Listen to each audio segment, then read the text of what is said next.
Hello students, a very good morning to all of you. So we have started a lesson, A Heroine of the Sea. आपण आपला जो lesson आहे a heroine of the sea तो lesson start केलेला आहे. We have seen that in this lesson there is one girl name Grace Darling. आपला हा जो लेसन आहे त्या लेसनमध्ये जी काही मेन लीडमध्ये जी काही मुलगी आहे तिचं नाव आहे grace Darling and she was very intelligent and brave. ती खूप हुशार आणि धीट आहे.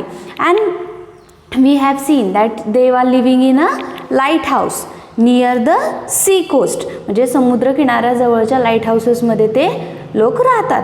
and we have seen that she had seen that somebody is needed to help. काही माणसांना मदतीची गरज आहे. who they are stuck in the sea because of the storm. समुद्री वादळामुळे त्यांची जहाज बुडून गेली आणि ते कुठे अडकलेत? समुद्रातल्या एका दगडावरती अडकून बसलेले आहेत. त्यांना मदतीची गरज आहे. when she realized that she begged to her father that please we will go and help to them. मग ती तिच्या वडिलांकडे अक्षरशः रडते आणि हट्ट धरते की आपण त्यांची जाऊन हेल्प करूयात. her mother was not ready to help them. Y? Because she is in worry of them. म्हणजे तिची आई ही त्यांना हेल्प करायला नाही म्हणत होती. का तर ती तिच्या वडिलांबद्दल म्हणजे ग्रेस डार्लिंगच्या वडिलांबद्दल आणि ग्रेस डार्लिंगबद्दल खूप काळजीत होती. Y? Because the storm is not stop. म्हणजे समुद्रातलं वादळ हे काही थांबलेलं नव्हतं. त्यामुळे तिची आई ही ह्या दोघांबद्दल चिंतेत होती की she was thinking that if you will go to help them and something bad happen with you then what I will do like that. म्हणजे ती असं विचार करत होती की तुम्ही त्यांची मदत करायला गेलात आणि जर का तुमच्यासोबतच काही वाईट घडलं तर काय करणार, मी काय करणार, अशा प्रकारे त्यांचं संभाषण चालू होतं. बट ग्रेस डार्लिंगनं शेवटी तिच्या वडिलांना मनवलं. For what? तिकडे त्यांना मदतीला जाण्यासाठी. नाव let's see the another part. Last stanza of page number 47. But little by little, pulling with all their strength on the oars, they come nearer the rocks. Oars means what? A pole with a flat blade used to row or steer boat through the water. म्हणजे एक लांब काठी आणि ज्याला एक पसरट भाग असतो की ज्याला आपण वल्ला असे म्हणतो मराठी भाषेमध्ये. तर ते कशासाठी वापरतात? समुद्रातील पाणी पाठी नेण्यासाठी. जेव्हा आपण जहाजात बसतो त्यावेळेस पाण्याला पाठी नेऊन जहाज पुढे न्यावी लागते. त्यासाठी वल्लवण्यासाठी ते ओर्स जे वापरतात त्याला ओर्स असं म्हणतात. तर मग ते काय करत होते? त्यांच्या पूर्ण ताकदीनशी ते पाणी वल्लवत होते, पाठीमागं असे नेत होते आणि शेवटी ते दगडाजवळ पोहोचले. The wind and the rain were so strong and that Grace could not see men and women clinging on the rope. आता जे काही वारं होतं ते काय होतं? खूप स्ट्रॉंग होतं. The rain and the wind all are they both are very strong. म्हणजे वारं पण जोराचं होतं आणि शिवाय पाऊसही जोराचा होता. So because of that Grace Darling was not able to see the people on the rock.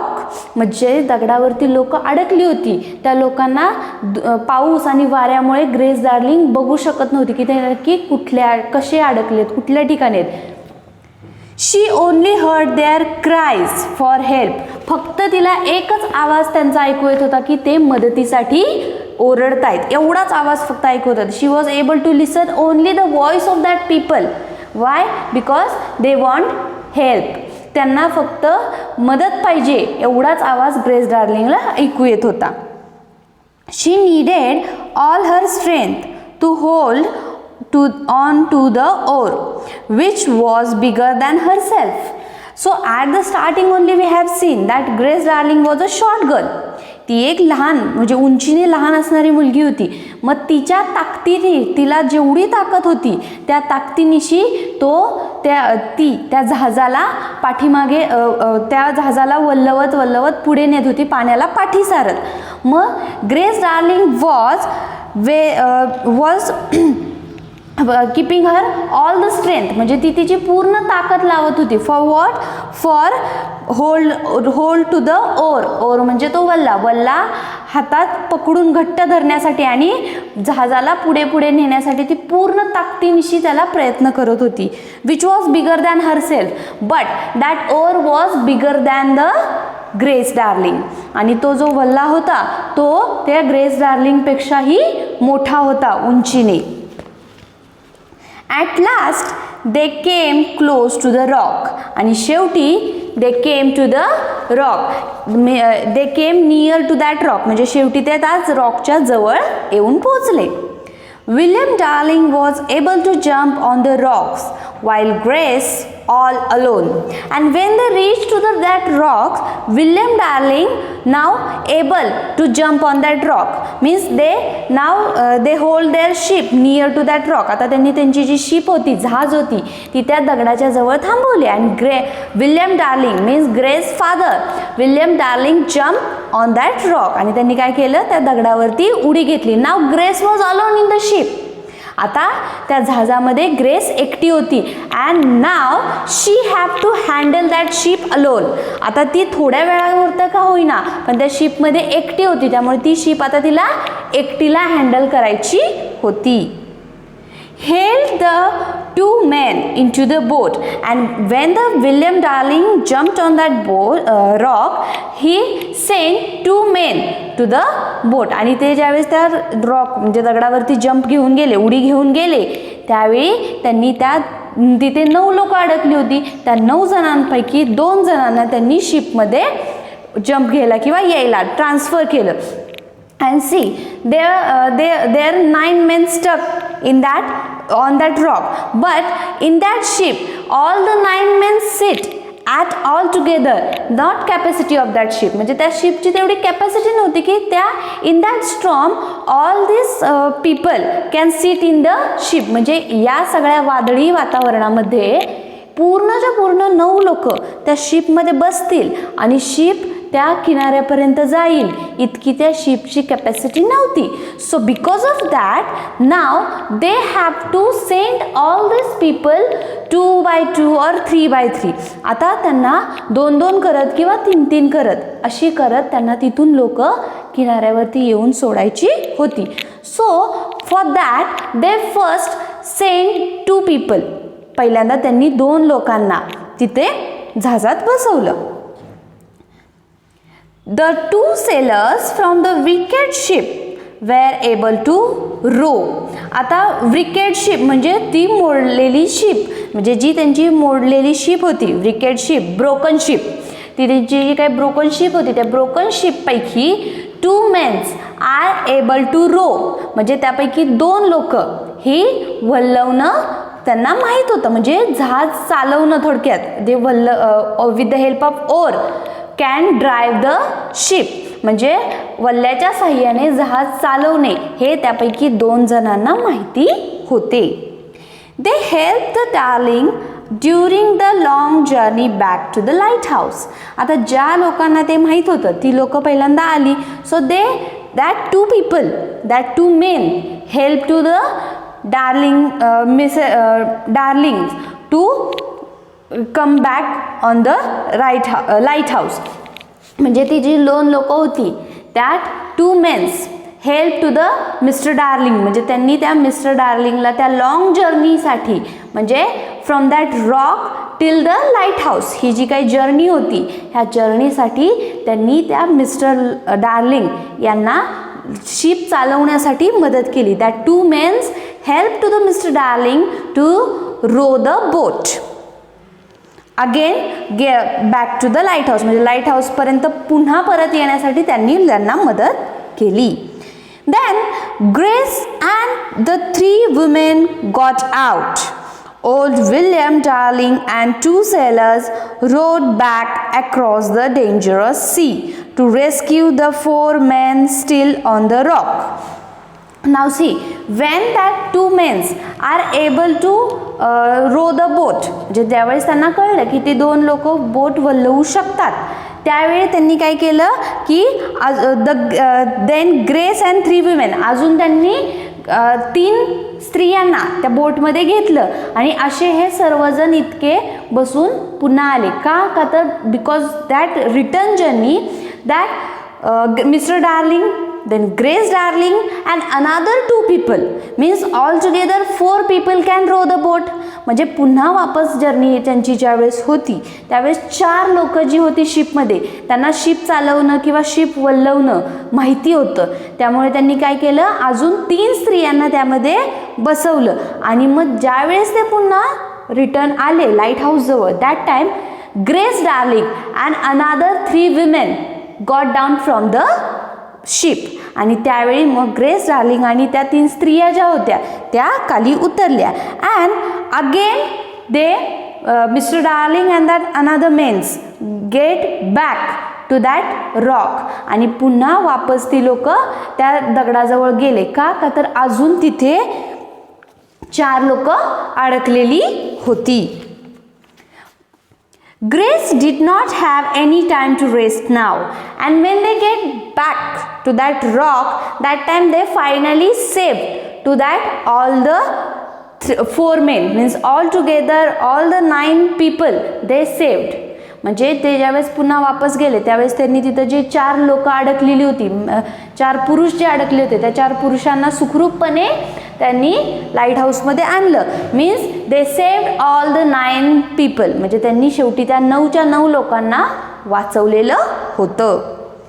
Grace now did not have time to rest. आता ग्रेसकडे बिलकुल सुद्धा रेस्ट करण्यासाठी वेळ नव्हता. Why? All that day she was busy helping her mother to warm and feed the rescued passengers. आता when they reached to that lighthouse, now all these 9 people are living with that Mr. and Mrs. Darling's family only. म्हणजे ज्यावेळेस ती 9 लोक पुन्हा वापस आली होती light हाऊसमध्ये त्यावेळेस तो पूर्ण दिवस ती जी 9 पॅसेंजर्स होती ते 9 पॅसेंजर्स मिस्टर अँड मिसेस डार्लिंगच्या फॅमिलीसोबतच राहिली होती 1 दिवसासाठी. का? Because just now they had come out from the danger. आता ते नुकतेच त्या इतक्या मोठ्या संकटातून बाहेर आलेले होते. And whole night they were stuck on that stone, so they were feeling very cold. आता ते पूर्ण रात्रभर त्या स्टॉर्म असणाऱ्या, वादळ असणाऱ्या, पाऊस असणाऱ्या समुद्रात त्या दगडावरती अडकलेले होते. And when they came back to the light house, now they want some warmness. आता ज्यावेळेस ते पुन्हा लाईट हाऊसमध्ये आले होते त्यावेळेस त्यांना थोडी का होईना वॉर्मनेसची गरज असणारच, कारण पूर्ण रात्र त्यांनी त्या वादळी वाऱ्यामध्ये अडकून काढलेली होती. त्यामुळे काय झालं की whole day Grace and her mother, Grace आणि तिची आई हे दोघेही त्या पॅसेंजर्सची मदत करण्यात, हेल्प करण्यात बिझी होते. For what? For warming them and for feeding them. म्हणजे त्यांना खाऊ घालण्यात आणि त्यांना काहीतरी म्हणजे ते त्यांना काहीतरी थंडीपासून त्यांचा बचाव करण्यासाठी काही ना काहीतरी तरतुदी करत आणि त्यांना खाऊ घालण्यात ते पूर्ण दिवसभर बिझी होते. And Grace Darling was helping to her mother. आणि ग्रेस डार्लिंग जी होती ती तिच्या आईला त्यामध्ये मदत करत होती. After several days, these passengers were able to return to their homes in England. After several days म्हणजे एका दिवसासाठी नाही तर पुढील काही दिवसांसाठी. several days म्हणजे काही दिवस, for some days म्हणजे काही दिवसांसाठी ते पॅसेंजर्स, रेस्क्यूड पॅसेंजर्स, रेस्क्यूड म्हणजे तिथून त्यांना सोडवून आणलेलं, संकटातून सोडवून आणलेले, बरोबर, सोडवून आणलेले जे पॅसेंजर्स होते त्या rescued passengers for some days they lived with the Grace family. आता ते काही दिवसांसाठी ते ग्रेसच्या फॅमिलीसोबतच राहिले होते. And after some days they were able to return their homes in England. आणि काही दिवसांसाठी, काही दिवसांनंतर त्यांचं जे घर होतं इंग्लंडमध्ये ते इंग्लंडमध्ये त्यांच्या घरी जाण्यासाठी ते आता तयार झालेले होते, किंवा त्यांचे आता संकट थोडंसं त्यांना टळलेलं दिसत होतं त्यामुळे आता त्यांनी पुन्हा परत जाण्याची इच्छासुद्धा व्यक्त केली होती. They told the story of the brave girl and her father to their families and friends. And when they came back to their houses in England, आणि ज्यावेळी ती लोक त्यांच्या घरी इंग्लंडला परतली, that time they told all the story to their family and friends. आता ज्यावेळेस त्यांनी ते पुन्हा घरी परतले त्यावेळेस त्यांची ही जी काही स्टोरी होती, how they stuck in that storm, how their ship was broken, then how they stuck whole night on that stone, how the Grace and her father saved them, all this story. And after saving them how they enjoy with their family, all this story they told to their family and friend. म्हणजे ती काही पूर्ण story होती की ते लोक कशा प्रकारे शिप त्यांची तुटली, कशा प्रकारे ते दगडावरती अडकून राहिले, कशा प्रकारे ग्रेसने आणि त्यांच्या ते फादरने त्यांना सेव्ह केले, त्यानंतर त्यांनी कशा प्रकारे एन्जॉयमेंट केली त्या फॅमिलीसोबत. ही पूर्ण स्टोरी जी काही ती स्टोरी त्यांनी त्यांच्या फ्रेंड्सला, मित्रमैत्रिणींना किंवा इतर फॅमिलीजला त्यांनी ती स्टोरी पुन्हा रिटर्न आल्यानंतर सांगितली. Suddenly Grace Darling and her father were famous. आता काय झालं होतं की अचानकपणे, सडनली म्हणजे अचानकपणे, Grace Darling and her father got famous. आता ग्रेस डार्लिंग आणि तिचे जे काही वडील होते ते इंग्लंडमध्ये पूर्ण फेमस झाले होते. Y? Because they had saved 9 people in this storm. त्यांनी त्या वादळामध्ये अडकलेल्या 9 माणसांना वाचवलेलं होतं. त्यामुळे ते पूर्ण इंग्लंडमध्ये जवळजवळ फेमस झालेले होते. का तर त्या 9 लोकांनी त्यांच्या फॅमिली फ्रेंड्सला सांगितलं, पुन्हा त्या फॅमिली आणि फ्रेंड्सने इतर काही जणांना सांगितलं. अशा प्रकारे ती बातमी पसरली आणि ते लोक फेमस झाले. The story of their heroism was told in the newspaper. Heroism म्हणजे त्यांनी जे काही नेतृत्व केलं, नायिकेचं काम केलं, हिरोगिरी केली, ती जे काही काम होतं, ती कामगिरी होती, ती जवळजवळ सर्व न्यूजपेपरमध्ये पब्लिश झाली. Money was raised to help all the lighthouse keeper in their dangerous lonely lives. आणि त्यानंतर काय झालं? मनी वॉज रेज्ड म्हणजे सर्वांनी आपण म्हणतो ना की एखादा निधी गोळा करणे, बरोबर? म्हणजे अशा प्रकारे सर्वांनी थोडे थोडे पैसे जमा करत for all the light house keeper they arrange the money. Y? Because their life was very dangerous and lonely. त्या लाईट हाऊस कीपरची लाईफ जी आहे ती खूप डेंजरस आहे आणि एकटी, लोनली आहे हे सर्वांच्या लक्षात आलं. म्हणून त्यांनी काय केलं की सर्वांनी मिळून एक निधी गोळा करू लागले. हळूहळू निधी जमा होऊ लागला. कोणासाठी? For the light house keeper. Light हाऊसचे जे कीपर्स असतील त्यांना मदत करण्यासाठी एक निधी जमा होऊ लागला. Grace and her father were given a special reward for their heroism. आणि त्यांच्या त्या हिरोगिरीबद्दल, हिरोइझम म्हणजे हिरोगिरी, त्यांनी जी काही हिरोगिरी केली होती त्याच्यासाठी, त्यांच्या कामगिरीसाठी त्यांना अवॉर्ड देखील मिळाला. दे वर अवॉर्डेड फॉर देअर हिरोइझम. त्यांच्या त्या चांगल्या हिरोगिरीसारख्या, नायिकासारख्या कामगिरीबद्दल त्यांना अवॉर्ड देखील मिळाला. Poor Grace did not live long after the rescue. पण त्या गोष्टीनंतर, आफ्टर द रेस्क्यू म्हणजे ती जी काही घटना झाली होती त्या घटनेनंतर ग्रेस डार्लिंग जी होती ती जास्त काळ जगली नाही. She died at the age of 27. At the age of 27 she died म्हणजे वयाच्या 27व्या वर्षीच ती मरण पावली. But she is still remembered for her unselfish courage. पण ती मृत्यू पाहून सुद्धा, मरून सुद्धा सर्वांच्या अजून सुद्धा लक्षात आहे. Y? Because of her unselfish courage. Unselfish म्हणजे निस्वार्थी, बरोबर?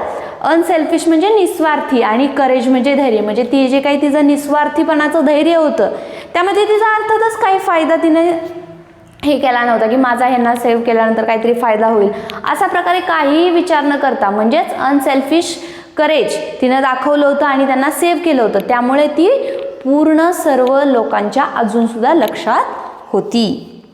शी risk her own life for other. तिने तिचा स्वतःचा जीव धोक्यात टाकला होता. फॉर द अदर्स म्हणजे ती इतर लोकांना वाचवण्यासाठी तिने आपला स्वतःचा जीव हा धोक्यात टाकला होता. म्हणून सुद्धा ती मरून सुद्धा ती अजून सुद्धा सर्वांच्या मनात जिवंत आहे. And all the people are remembering her for her courage. तिच्या धैर्यासाठी अजूनसुद्धा सर्व लोक तिला आठवतात किंवा तिची आठवण काढतात. Now here we have done with our lesson.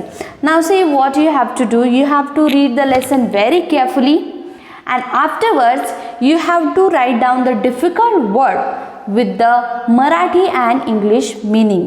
तुम्हाला हा जो लेसन आहे तो पूर्णपणे व्यवस्थित वाचायचा आहे लाईन बाय लाईन. त्यानंतर जे काही डिफिकल्ट वर्ड्स वाटतील तुम्हाला that you have to write with the Marathi and English meaning. त्याच्यासोबत मराठी आणि त्याचा एक सिम्पल इंग्लिश मिनिंग हा डिक्शनरीमधून शोधून तुम्हाला लिहायचा आहे. And after that you have to solve our English workshop. आणि त्यानंतर जे काही इंग्लिश वर्कशॉप आहे ते सॉल्व करायचं आहे. Now see students, here we have done with your 2 units. These 2 units lessons and poems are for your first midterm exam. आता आपण इथे आपले पहिले जे काही पहिले 2 युनिट आहेत त्या 2 युनिटमधले लेसन्स आणि पोएम्स फिनिश केलेले आहेत, संपवलेले आहेत. तर त्यामधले जे काही लेसन्स आहेत, पोएम्स आहेत that is going to be come to your mid term exam. म्हणजे हे पैकी लेसन आणि पोएम्सपैकी प्रश्न तुम्हाला तुमच्या फर्स्ट मिड टर्म एक्झामसाठी येणार आहेत. Now here we have done with our only lesson and poem. आपण इथे फक्त आपल्या लेसन्स आणि पोएम्स संपवलेले आहेत. But language part and the grammatical part has remain.